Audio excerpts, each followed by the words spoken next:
தமிழ் வணக்கம். இது என்ன செடின்னே தெரியலை, இந்த செடிக்கு பேர் தெரியலை.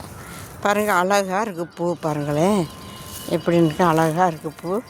ஃபுல்லாக முட்டாக அழகாக இருக்குது பூ. பார்க்கவே அழகாக இருக்குது. இந்த செடி எல்லா இடங்கள்லையும் கிடக்குது. ரயில் ரோட்டு ஓரமாக நிறையா கிடக்குது, எல்லா இடங்கள்லையும் கிடக்குது. ஆனால் மாடெல்லாம் சாப்பிட மாட்டேங்குது. செடியை மாடெல்லாம் சாப்பிட மாட்டேங்குது. இலையெல்லாம் நல்லா சாஃப்டாக இருக்குது. பாருங்கள், எல்லாம் நல்லா சாஃப்டாக இருக்குது. பூவெல்லாம் பார்க்க அழகாக இருக்குது, அழகான கலராக இருக்குது. இது என்ன இலைனே தெரியலை. தெரிஞ்சது சித்த மருத்துவர்களுக்கு தான் இந்த இலையை தெரியும். சித்த மருத்துவருக்கு தான் இதுக்கு பேர் அவங்களுக்கு தான் தெரியும்.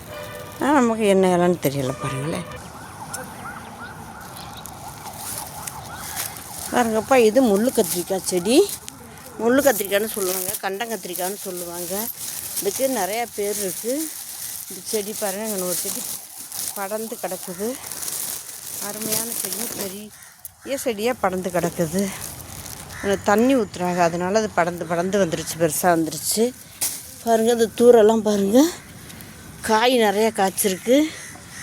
அருமையாக காய் இருக்குது. பாருங்கள், கத்திரிக்காய் முள்ளாக இருக்கும். செடியும் பயங்கரமாக முள் இருக்குது.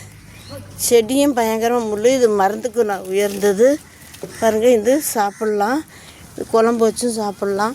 பாருங்கள், நிறைய காய் காய்ச்சிக்கிட்டு இருக்கு. அருமையான கத்திரி செடி, முள் கத்திரிக்காய் செடி. கத்திரி இலை மாதிரிக்கே தான் இருக்கும், ஆனால் அதில் முள் இருக்கும்.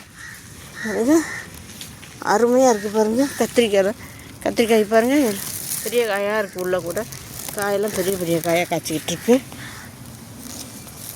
இவ்வளோ பெருசு தான் அது காய்க்கும், இதுக்கு மேலே காய்க்காது. இவ்வளோ பெருசு தான் காய், இவ்வளோ பெருசு தான் வரும். இதோட அப்புறம் முத்திரும், அதனால இவ்வளோ பெருசு தான் வரும். அருமையான கத்திரி செடி. பாருங்கள், முள் கத்திரிக்காய்னு சொல்லுவாங்க, கண்டங்கத்திரிக்காய்னு சொல்லுவாங்க. உடம்புக்கு நல்லது, வயிற்று கிருமி எல்லாம் இருக்காது, வயிறு புண்ணாத்திரும். லைட்டாக கசப்பு தன்மை இருக்கும், பாவக்காய் மாதிரிக்கு சூப்பராக இருக்கும். குழம்பு வச்சு சாப்பிட்டோம்னா அருமையாக இருக்கும். இந்த கத்திரிக்காய் செடி கண்டிப்பாக இது உடம்புக்கு ரொம்ப நல்லது. இந்த கத்திரி செடி, இந்த கத்திரிக்காய் சாப்பிட்றது உடம்புக்கு ரொம்ப நல்லது. கண்டிப்பாக இது கிடச்சின்னா, கடையிலலாம் விற்காது. இந்த கத்திரிக்காய் கிடச்சின்னா வாங்கி சாப்பிடுங்க, ரொம்ப நல்லது. இந்த கத்திரிக்காயை நான் இப்போ கட் பண்ண போகிறேன், கத்திரிக்கோல் வச்சு. பாருங்களேன்,